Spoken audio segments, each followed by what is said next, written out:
നമസ്കാരം സുഹൃത്തുക്കളെ, എല്ലാവർക്കും between the lines the unspoken truth എന്ന യൂട്യൂബ് ചാനലിലേക്ക് ഹാർദവമായ സ്വാഗതം. ഞങ്ങളുടെ വീഡിയോ നിങ്ങൾക്ക് ഇഷ്ടപ്പെടുകയാണ് എങ്കിൽ ദയവായി സബ്സ്ക്രൈബ് ചെയ്ത് ഞങ്ങളെ സഹായിക്കണമെന്ന് അപേക്ഷിക്കുന്നു. I solemnly swear to uphold the principle of truth, fairness and integrity in my work as a journalist.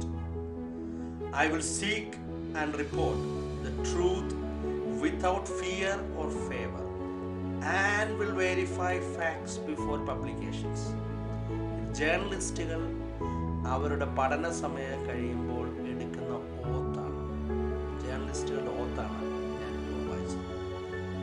ഇന്നത്തെ നമ്മുടെ മാധ്യമ പ്രവർത്തനം നാം സസൂക്ഷ്മം വീക്ഷിക്കുമ്പോൾ എനിക്ക് ഓർമ്മ വരുന്നത്, പണ്ട് നമ്മുടെ മീൻ മാർക്കറ്റിലൊക്കെ പോകുമ്പോൾ അവിടെയുള്ള നമ്മുടെ സുഹൃത്തുക്കൾ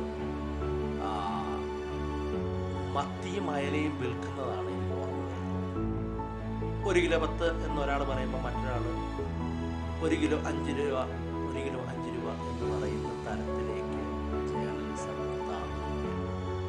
ഇതാണ് നമ്മുടെ ചാനൽ റൂമുകളിൽ നമ്മൾ കാണുന്നത്. റേറ്റിങ്ങിന് വേണ്ടി എന്ത് പോഴത്തരവും ഒരു ഉളുപ്പുമില്ലാതെ വളരെ ഒരു മടിയില്ലാതെ വായി വെപ്പിച്ചു പറയുന്ന തരത്തിലേക്ക് നമ്മുടെ ചാനൽ അവതാരകർ എത്തിപ്പെട്ടിരിക്കുന്നു. അവരെ കുറ്റം പറഞ്ഞിട്ട് കാര്യമില്ല.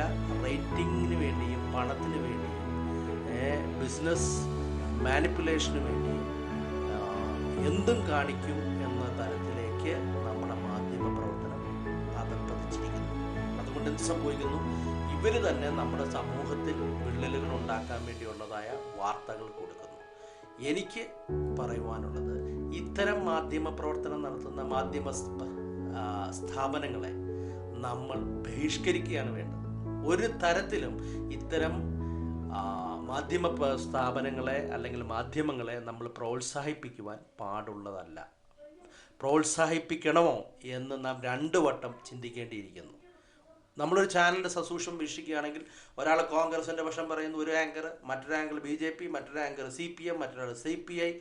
എങ്ങനെയാണോ ഇവർ തമ്മിൽ പരസ്പരം അങ്ങോട്ടും ഇങ്ങോട്ടും കടികൂടുന്നു, അതിലൂടെ റേറ്റിംഗ് വർദ്ധിപ്പിക്കാൻ വേണ്ടിയാണ് അവർ ശ്രമിക്കുന്നത്. ഇതാണോ മാധ്യമ പ്രവർത്തനം? ഇതാണോ അവരോടുത്ത ഓത്ത് എന്ന് അവരും ചിന്തിക്കണം, അവരെ പ്രോത്സാഹിപ്പിക്കുന്ന നമ്മളും ചിന്തിക്കണം.